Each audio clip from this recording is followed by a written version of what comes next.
So the DeLLphi-304 is the first phase III study to demonstrate superiority of Tarlatamab over 3 choices of standard chemotherapy for second-line treatment of patients with small cell lung cancer. The study demonstrated a clear survival benefit and also a benefit in progression-free survival with a risk reduction for death of 40%.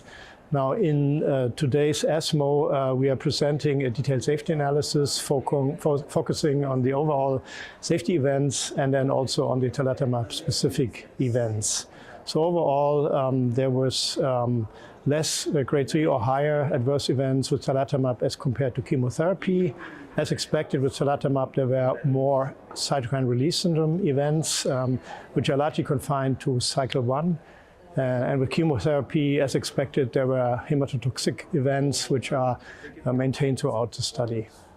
So in the Tarlatamab specific toxicities, the cytokine release syndrome, as I said, occurred early in the first 2 injections, cycle 1, and it was mild to moderate in the majority of cases and well manageable.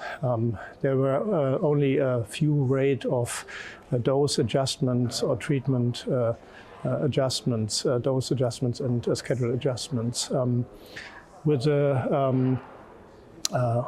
So I'm taking a short break because you can cut that.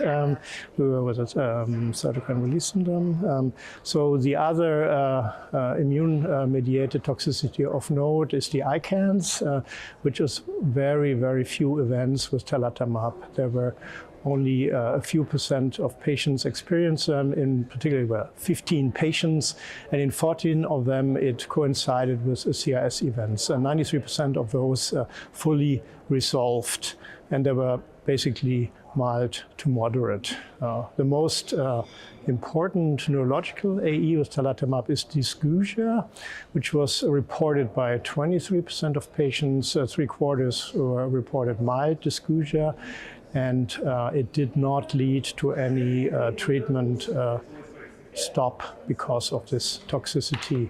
So overall, we can summarize that Tarlatamab is a safe treatment, a feasible treatment. It's less toxic than the standard of care chemotherapy, and it's a new standard for second-line treatment in small cell lung cancer.